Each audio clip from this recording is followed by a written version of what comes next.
Kang Gun-Gun, Hasan Azmi mengatakan dimasak saja menghadapi teror di Tembok. Apa yang Anda baca? Itu salah ucap atau gimana sih? Menurut saya ini ketidakcakapan dalam mengelola komunikasi publik ya. Karena kalau kita bicara komunikasi publik itu kan orientasinya pada 4 hal. Pertama itu harus menciptakan mutual understanding. Pemahaman bersama itu penting dikelola. Yang kedua menciptakan goodwill. Niat baik orang untuk bekerja sama. Kemudian yang ketiga damage control. Mengontrol potensi kerusakan.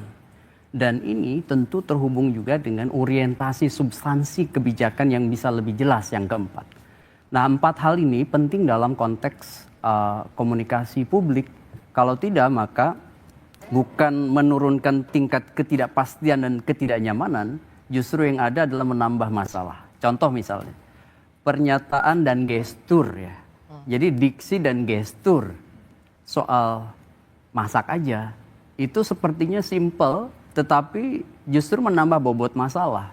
Karena bisa dianggap tidak empati, dianggap arogan, dianggap tidak kemudian ingin menyelesaikan masalah.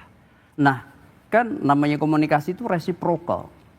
Dia tidak bisa linear, tidak bisa searah, dia harus timbal balik. Makanya kemudian penting untuk bicara soal posisi. Hasan Azmi sebagai PCO itu kan komunikasi presidensial itu kan harus direktif, otoritatif, official. Nah ini karakter dari komunikasi istana sebenarnya. Dan itu menurut saya tidak bisa impromptu yang asal-asalan. Kan ini spontan. Tetapi spontan menurut saya tidak percaya tanpa intensi. Itu pasti dengan intensi. Intensinya apa? Intensinya merespons ya dan ingin mengecilkan persoalan. Menurut saya intensinya di situ. Dari misalnya isu teror menjadi respon atas pernyataan di Twitter, di X, dari Cica, kan gitu. Nah ini kan namanya mendowngrade persoalan, bukan menjadi problem solving dari komunikasi istana. Oke, Gun, kalau lihat demo TNI, ini kan menarik nih, kota-kota kecil. Biasanya kan pusatnya kan Jogja, Jakarta, Medan gitu. Sekarang kota-kota kecil, Lumajang lah, Banyuwangi lah, Kerawang ikut bergerak semua, memprotes.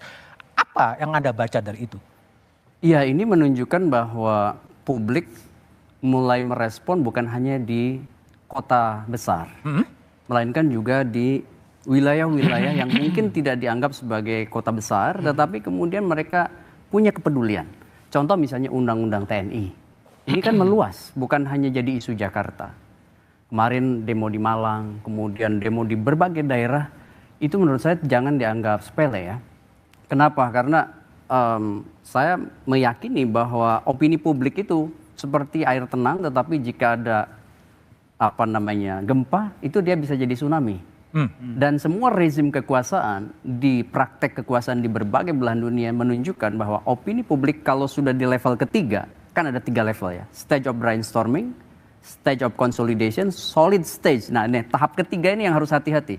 Kalau opini sudah solid, maka dia akan membentuk gerakan yang mungkin tidak terprediksi oleh rezim berkuasa itu. Oke, dan itu bertemunya ekonomi dan politik nanti? Iya pasti, dan saya ingin mengingatkan, saya kebetulan meriset komunikasi istana sejak eranya Pak SBY sampai eranya Pak Jokowi terakhir kemarin.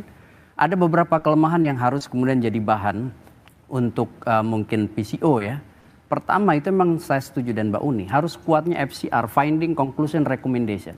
Itu pagi harus ada brief media.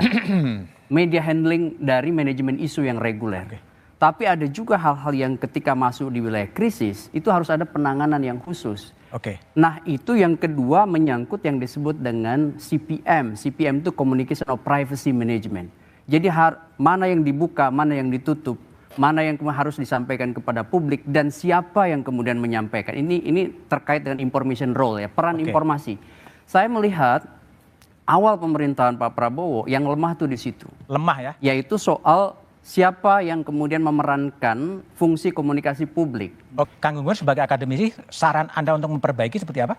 Memperbaiki 3 hal, manajemen datanya, manajemen birokrasinya, sama manajemen komunikasinya. Jadi tidak ada alasan sekarang sudah berjalan sedang men-set up. Ini kan PCO sudah lahir sebelum rezim Pak Prabowo mulai. Jadi harusnya manajemen birokrasinya udah selesai. Oke. Kemudian manajemen komunikasinya ini yang harus diperbaiki, narasi. Kemudian bagaimana mensinkronisasikan narasi itu dengan bukan hanya di level presiden tetapi juga kementerian-kementerian. Kenapa? Karena saya lihat bolong besarnya itu adalah pada pernyataan-pernyataan publik yang diakses oleh media yang kemudian tidak terkelola dengan baik. Baik, oke.